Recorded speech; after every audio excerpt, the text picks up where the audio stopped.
Muy buenas noches. Hoy en Cantabria desde La Solana está aquí con nosotros José Ramón Sánchez, ilustrador, dibujante, pintor, un artista, un artesano, como a él le gusta que se le denomine, pero un artesano con una intuición y una capacidad artística fuera de lo común, que acaba de recibir nada más y nada menos que el Premio Nacional de Ilustración que concede una vez al año el Ministerio de Cultura de España. Por tanto, un premio que yo no sé si calificarlo, José Ramón, como un colofón a tu carrera o un peldaño más en una carrera que tiene todavía muchos peldaños que subir. No, yo creo que es un colofón, que es una salida, es un término, porque yo he cumplido antes de ayer 78 años, llevo 20 años en Santander, un poco como al margen del tinglao, estoy como exiliado, como autoexiliado, y entonces para mí esto es un cierre fantástico de una trayectoria, pero no es, vamos, además no me pueden dar un premio más importante que el premio nacional a toda una trayectoria. En efecto, es el premio máximo. Pero además, en una persona como tú, que eres un autodidacta, que de niño empiezas ya de muy pequeño, bueno, demostrando que tenías unas dotes innatas para el dibujo y para la ilustración, que luego vas a Madrid a trabajar en lo que para muchas generaciones, entre ellas la mía, han sido unos estudios míticos, como eran los estudios Moro y Movie Record, que fueron el Disney español. ¿Cómo fue tu experiencia y por qué fuiste a Madrid? ¿Tuviste que dejar Cantabria para buscarte otros horizontes? Yo dejé Madrid dejé Santander, perdón, exactamente a los 3 meses de haber hecho mi primera exposición en el museo, que entonces se llamaba Museo Municipal de Bellas Artes, el Museo de la Calle Rubio, el que le tenemos tan cerquita. El MAS, que se llama ahora. De ahora. Y fue una exposición que hice con 18 años, una exposición de caricaturas personales, donde yo, con una treintena de caricaturas, donde había futbolistas, toreros, actores de cine, gentes de la política y mucha gente, yo creo que 20 por lo menos, eran de gente de Santander, muy significada, gente importante de Santander. Entonces, inmediatamente después me ofrecieron el diario Alerta, que entonces era el periódico, digamos, el más importante de aquellos años 50, me ofrecieron ser el caricaturista del periódico. Y yo, entusiasmado, lo acepté, porque dije, bueno, ya empiezo a ser un profesional. Pero aquel periódico y aquellos tiempos, pues es que yo creo que no hacía más de una caricatura cada 10 días, me publicaban, con lo cual yo vi que no era la salida mejor para mí. Y entonces, una tarde, que me fui con mi peña de amigos al Coliseo a ver una película musical, vi el primer spot en dibujos animados que habían hecho en Madrid, Movie Record, Estudio Moro. Y desde entonces yo ya tuve la idea clara de que mi lugar, mi sitio, mi destino tenía que ser Madrid. Y efectivamente, la exposición fue en agosto de 1955 y en el 56, a primeros de año, ya estaba en Madrid. Conseguí un empleo allí, una cosa muy sencillita. Empecé por lo más bajo, que era un dibujante, digamos, ayudante de otros dibujantes. Y ahí, a partir de ahí empezó mi carrera, digamos, profesional, a los 18 años. El mundo de los dibujos animados ha tenido una evolución, yo diría una revolución espectacular, de aquellos dibujos antiguos de Disney o de Movie Record a los actuales de la propia Disney o de Pixar, o todo esto nuevo que ha aparecido. ¿Cómo analizas tú este cambio y qué ves en los dibujos animados actuales y qué papel tienen ahora los dibujantes en este nuevo mundo de los dibujos animados? Los dibujantes ahora, los grandes genios del diseño, del dibujo, se limitan a hacerlo como lo hacían antes. O sea, cualquier película, por ejemplo, Frozen, que ha sido el último gran bombazo de Pixar y de los estudios Disney. Los dibujantes siguen haciéndola como si fueran a rodarla con los dibujos. Pero después hay unos sistemas electrónicos de alta definición, donde convierten eso en dibujos con relieve, en dibujos que se mueven, que cobran vida propia, con lo cual a mí no me interesa, a mí me gustaban más los dibujos clásicos, porque soy un dibujante y veo que debajo de eso que aparece y que a los niños les fascina. Yo Frozen la fui a ver con una nieta, las navidades pasadas en Madrid, con una nieta de 5 años, y estaba como loca, y la he visto ya, no sé si 7 u 8 veces. Pero a mí lo que me interesaba era el diseño, lo que había por debajo, o sea, la verdadera creatividad, la verdadera invención. Y en ese sentido a mí me aburren ahora, ¿no? Porque las veo demasiado perfectas, demasiado tratando de imitar a la realidad, cuando a mí lo que me gusta pues es Blancanieves o Andy o Dumbo, donde esa historia me la cuentan con dibujos. Una persona como usted, un artista, insisto, autodidacta, pero ¿en qué pintores, en qué ilustradores se ha basado para construir su propio estilo? Es decir, ¿quiénes le han influido en su formación, en su trayectoria profesional y artística? Bueno, yo fui un niño que sabía, porque venía de una familia humilde, que yo no podía ni siquiera terminar el bachillerato y mucho menos hacer bellas artes. Entonces ya me mentalicé, yo creo que a los 12 o 13 años ya sabía que tenía que buscarme yo la vida, buscar mi trayectoria y influirme, inspirarme en cosas. A mí me inspiraban mucho los libros, porque leía mucho, me inspiraba mucho el cine, porque veía muchas películas. Y entonces yo creo que mi primera gran influencia era un cruce extrañísimo. Yo cuando lo cuento la gente se ríe, porque estás loco. Era una mezcla de Walt Disney y del Greco. O sea, mi colección sobre las películas pues eran unas figuras muy largas, muy estilizadas, con un colorido, un tratamiento del color muy espectacular, muy vivo. Y cuando me decían, ¿cuáles son tus fuentes? Yo decía, Walt Disney y el Greco. Después me han influido muchísimo otros grandes maestros que yo he tenido como de culto, que pueden ser Rembrandt, que puede ser Van Gogh, que pueda ser Manet, que pueda ser Goya.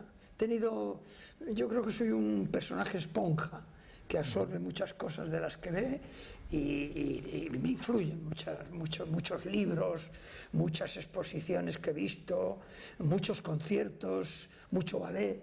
O sea, yo un poco me he alimentado con una gran diversidad de temas, todos aplicados al arte y a la cultura, y creo que lo que hago pues, es el fruto de esa absorción, de esa asimilación y después de esa expresión.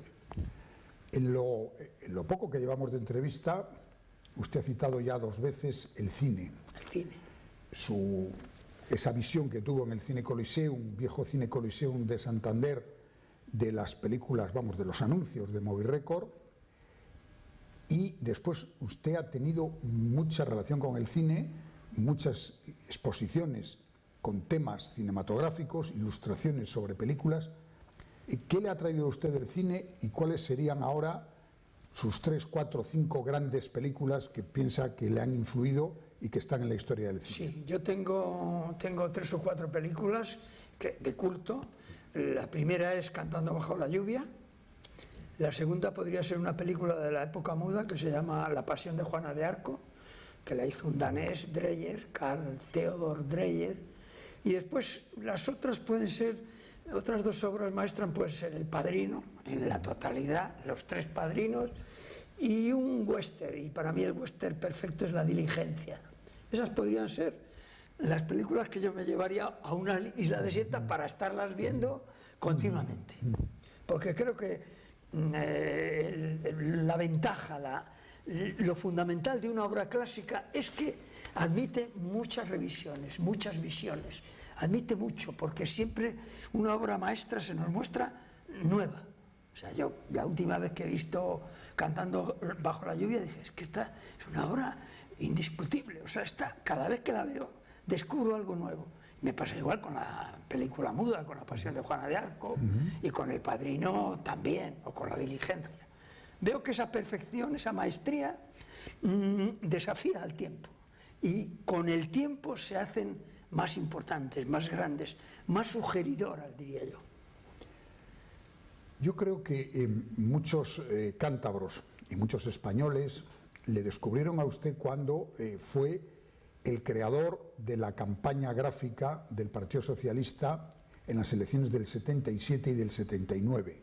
Aquellos carteles llenos de color, con flores, donde se nos presentaba pues, un futuro idílico, maravilloso, y que le revelaron a usted para muchos, que, aunque usted llevaba mucho tiempo trabajando en Movirreco y en los estudios Moro, eso era como un trabajo más oculto. Sí, a mí cuando fue a través de la conexión, primero fue con Javier Solana y después con Alfonso Guerra, y esas conexiones fueron gracias a Peridis, a José María, que fue el que me llevó por allí. Bueno, y entonces cuando a mí me propusieron hacer algo sobre las campañas, sobre una fiesta que se llamó la Fiesta de la Libertad, me limité a trasladar el mundo, el grafismo, el colorido, la esencia de la ilustración de los libros infantiles, trasladarlo a la política. Porque a mí no me gustaban la propaganda política, no me gustaba nada. Era una propaganda muy crispada, muy de puños cerrados, muy de mensajes rotundos. Y entonces yo veía con fotos, con cosas muy ásperas, y dije, bueno, si yo puedo aportar una visión nueva, y la aporté, y curiosamente fue una visión campaña fue un éxito, que fue un éxito y que claro, se ha quedado ahí precisamente porque rompía con los moldes y que yo no he vuelto a repetir, a pesar de que el Partido Socialista en siguientes convocatorias electorales quisieron en algún momento, y yo siempre dije que no, siempre me resistí porque creía que aquello era un clásico y que había sido tan novedoso que se podía destruir a sí mismo con la repetición. Y ahora, ¿qué pintarían ahora mis carteles en una campaña para Pedro Sánchez? Dentro de un año o dos, no sé cuándo son las generales, dentro de un año y pico. Dentro de un año y pico. Si a mí me llama esta tarde Pedro y me dice, oye, mira, no te conozco, pero te admiro mucho y yo quiero hacer una campaña, le diría, mira, Pedro, estos son tiempos muy sombríos, estos son tiempos de desencanto, entonces no vas a vender nada que no sea algo más serio, más estable y nuevo. O sea, yo no sabría hacer una campaña distinta. A lo mejor se me podía ocurrir algo, pero de momento no lo contemplo. Pero nunca repetiría aquellas cosas de hace ya casi 30 años. Usted ha vivido, por su generación, por su edad, por su experiencia vital, pues la larga etapa del franquismo y después la transición y el paso de la transición a lo que estamos ahora, donde se apunta una segunda transición con un cambio constitucional, con una especie de revolución en las formas políticas. Tres etapas yo creo que claves en la historia de España reciente. ¿Cómo las analizaría? Yo analizo, hombre, la época del franquismo fue una época nefasta, oscura, terrible, porque no había el acceso directo a la cultura, pero de todas maneras, incluso en una dictadura de muchos años, los artistas siempre, o los artesanos, siempre hemos encontrado una vía de escape y siempre hemos hecho cosas que han tenido sentido. Por ejemplo, en este momento sombrío, pues yo creo que en este momento clave, oscuro, donde ya el ciudadano medio dice que todo es lo mismo, que da igual las derechas que las izquierdas, que todos los políticos son unos chorizos y que todos los políticos van a lo suyo. Yo hace 15 días,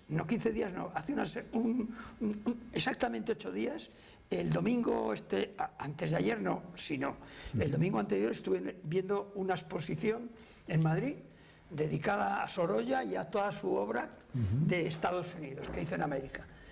Y tuvimos que esperar 1 hora y media en la cola en la Fundación Marfre. Y entonces hicimos una pequeña tertulia allí, pues 4 que estaban por detrás de mí y 4 que estaban por delante de mí. Y era gente, aparentemente, bueno, había gente joven, había chicos, chicas, había señores maduros, había hasta 2 jubilados. Todos coincidían en la misma negrura. Y yo me quedé, bueno, fue una mañana terrible, porque me di cuenta de que la gente había roto los límites, que ya no sabía que la derecha está en la derecha, que la izquierda está en la izquierda y que el centro es el centro. Entonces, hicieron una crítica feroz y despiadada contra todo lo político. Es más, la conclusión final es que ellos no iban a votar. ¿Para qué? Si era una mierda, o sea, así de claro hablaban de los políticos. A mí eso me parece terrible, me parece oscuro, me parece que eso hay que luchar contra ello como sea, para que España vuelva a tener, bueno, pues un criterio, decir, bueno, pues oye, si tenemos una ideología concreta, vamos a ver cómo reajustamos los partidos. Yo soy muy de izquierda, estoy convencido que ahora la izquierda está como ambigua, como escondida. Por eso me gusta Pedro Sánchez. Yo siempre he votado al PSOE y siempre voy a seguir votando al PSOE. Entonces, este chico me da buenas sensaciones, porque habla mucho de la izquierda y me encantaría hablar con él para decirle, hay que defender la identidad. En el fondo es hacer valer la identidad de cada uno. José Ramón, pero algo similar ha ocurrido en Italia hace unos años, cuando tanto el partido de la derecha, los democristianos, como el partido de la izquierda, los socialistas italianos, cayeron en aquella debacle que se llamó Tangentópolis, donde la corrupción también los aniquiló y dio paso pues a los Berlusconi, claro, a los Beppe Grillo, a toda esta amalgama de partidos que luego tampoco han servido para nada. En Francia está pasando un poco más de lo mismo. O sea, en Francia está un país tradicionalmente de izquierdas, ejemplo de democracia y tolerancia, están entrando fuerzas o partidos de la derecha. Es el juego democrático y hay que aceptarlo tal cual. Lo que yo creo es que al margen de la tolerancia que tiene que haber entre los partidos, pero yo creo que tiene que haber identidades y confesarnos de una tendencia o de otras. Mis amigos de Santander, pues sé que son de centro derecha y no pasa nada, seguimos siendo amigos, discutimos a veces las cosas. Lo que yo no admitiría de mis amigos, de ese grupo de amigos, es que no fueran a votar y que pensasen que todo era un desastre, porque no es así. Entonces, esa negrura es una negrura universal, mundial, europea. Hay otra negrura también en Estados Unidos, y hay una negrura en África y en los países de Oriente. O sea, yo creo que este es un momento negro de la humanidad. Y la política, sobre todo, vamos, se ha puesto la capucha de lo negro y de lo negativo y es terrible. A mí me preocupa mucho. Vamos a salir de la política. Hemos hablado de cine, pero ahora me gustaría hablar de lecturas. Usted ha ilustrado muchos libros, creo que Moby Dick, no sé si una o dos veces. 2 veces. Y en otros muchos más. De los libros que ha ilustrado, ¿cuáles son los que literariamente más le han influido? ¿Y cuáles le gustaría ilustrar que todavía no lo ha hecho? Bien, yo desde adolescente, cuando empecé a ilustrar, yo tenía un cubo, decía, yo tengo 4 objetivos que eran un cuadrilátero o un cubo, y lo tenía muy claro. El primer punto de la derecha o de la izquierda era el Quijote. Después subía a la Biblia, continuaba con el Moby Dick y descendía a la Divina Comedia. Esos eran mis 4 sueños de ilustrar. Después añadí un 5.º punto, que es el Beato de Liébana. Cuando volví a Santander y empecé a leer a Beato de Liébana, me di cuenta de que lo de comentar el Apocalipsis era una tarea de gigantes. Entonces ya me enamoré,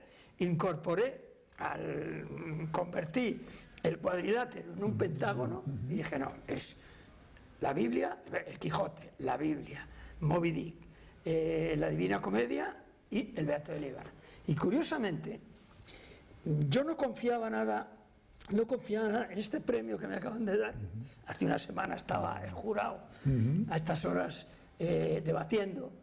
Yo no confiaba porque yo esos libros los he hecho ya en Santander, en mi retiro maravilloso, en mi madurez, digamos, humana o creativa. Entonces, cuando me llamó la Premio Nacional del año pasado, que es una ilustradora maravillosa, se llama Carmen Soler, es de Barcelona, catalana, y me dijo, no, yo te quiero proponer porque tu obra es muy importante. Y yo le dije, espérate, Carmen, yo quiero que veas mi obra, la obra que no conoces. ¿Tú has visto mi Quijote, mi Biblia? Pues no. Entonces, el domingo pasado y el lunes pasado, pues yo estuve en Madrid, llevé 4 bolsas de lona con los 20-25 libros que he ilustrado a través de Valnera durante estos años de Santander. Y cuando yo lo vi, que estuvimos todo un sábado, un domingo y la mañana del lunes, ella se quedó apabullada y me dijo: José Ramón, esta trayectoria, lo que nos va a dar el premio van a ser el Quijote, la Biblia, la Divina Comedia. La Divina Comedia no está todavía editada, pero yo la llevé una maqueta que ella presentó. Y ya la guinda fue lo de la Guerra Civil. La llevé un catálogo para regalárselo, un catálogo dedicado de la exposición del museo, y cuando lo vio me dijo: si yo tuviera que llevar una sola muestra, llevaba este catálogo guillo de la Guerra Civil. Porque vamos a ver, es que no va a haber nadie de los que van a pelear contigo por el Premio Nacional de Ilustración que se le haya ocurrido lo de la Guerra Civil. Y es un tema tan tremendo, tan grande, tan definitorio en la historia moderna de España, y efectivamente aquello lo puso y se llevó, lo ganamos a medias. Yo llevé la obra, pero ella lo defendió como un titán. 5 libros ya ilustrados. ¿Cuáles le gustaría ilustrar en el futuro? No, yo ya es que estoy más... No estoy tanto en los libros que me han quedado. Por ejemplo, yo tenía en mente la Metamorfosis de Ovidio, las Metamorfosis. Pero después, cuando he revisado los libros, me he dado cuenta que la literatura está ahí. He leído tanto, he leído mucho, he leído La Montaña Mágica. Y digo, ¿cómo puedes ilustrar La Montaña Mágica? No se puede. Guerra y Paz tampoco. ¿No? O sea, las novelas que a mí me gustan, los grandes hitos de la literatura universal, yo ya no me atrevo. Los leo, los releo, los adoro, pero no me atrevo a ilustrarlos. Yo no puedo ilustrar Los Miserables. Si es que Los Miserables, el techo es Los Miserables literatura, Los Miserables personajes, Los Miserables novela, historia. Entonces, lo que yo hago ahora son proyectos que se me ocurren, pues proyectos muy imaginativos, muy personales, y que tienen su punto de fantasía, y que tienen que ver con los libros, tienen que ver con la... Ahora estoy en un proyecto que lo llamo Muertos Prematuros, y es una historia, vamos, una serie de retratos de las personas importantes de la historia del mundo que murieron antes de los 50 años. Entonces ahí están escritores, cineastas, actores, músicos, de todo tipo, y gente de la política, los Kennedy, Luther King, Ana Frank, por meterla. Entonces, todo lo que a mí ahora se me ocurre tiene mucho que ver con los libros, con las películas, con la historia, y que además con la manía mía de siempre escribir cosas, pues me invento esas series que me apasionan y que son retos, que son cosas que no ha hecho nadie, a nadie se ha ocurrido. Hacer un retrato de mayor de James Dean, o de Marilyn, o de Oscar Wilde. José Ramón, ¿cómo llevas el que para los más jóvenes, las generaciones que están ahora incorporándose pues a los institutos, casi al mundo profesional también, empieces a ser el padre del director de cine Sánchez Arévalo? Pues lo llevo muy bien, porque yo, si he entendido siempre bien un concepto, ha sido el de la vida. Yo creo que desde niño entendí que la vida era una trayectoria, que era un camino. Entonces, en este momento ya me conoce mucha más gente. Él ha tenido no sé cuántas entradas. Él difundió, porque se enteró el lunes pasado, se enteró del premio, abrió su página web, soltó un meeting, y como tiene 11.000 socios, seguidores, pues a las 6 de la tarde me dijo: es que había ya, en Madrid lo sabía todo el mundo, y todos lo habían multiplicado, lo habían dado. Entonces, yo eso lo entiendo porque es la vida de ahora. Y a mí me encanta el ser ahora, lo digo como una broma, digo, hombre, fíjate, yo que era antes el padre mis hijos decían, no, cuando empezó Daniel a hacer películas, a hacer cosas, no, llegaba, conocía a Mercero, es que soy hijo de José Ramón Sánchez, muy bien, y ahora yo soy el padre de Daniel Sánchez Arrebol. Lo llevo muy bien. Y el día que mi hijo publique una novela, ha publicado una novela corta, yo creo que fue con Alfaguara, una novela que se llama El 31 de junio, que no tiene, es un día ficticio, pero el día que mi hijo publique y presente una novela de 500 páginas, o sea, yo soy tan de la novela, soy tan de la literatura y tan de escribir, que el día que mi hijo publique una novela de 500 páginas, a lo mejor gane un premio, tal, me voy a sentir el padre más realizado de la historia de la paternidad. José Ramón, muchísimas gracias. A vosotros. Muy buenas noches y muchas gracias por esta entrevista. En La Solana. En Cantabria, desde La Solana. Y desde luego que esta idea que has dejado aquí de que esto es como un punto final en tu carrera artística no sea cierto. No es un punto final, dibujando. Pero es una salida, ¿no? Bien. Yo sigo, voy a seguir. Sigas dibujando. Sí, voy a seguir. Pero ya el reconocimiento está cerrado. Pues muchísimas gracias y buenas vosotros. noches.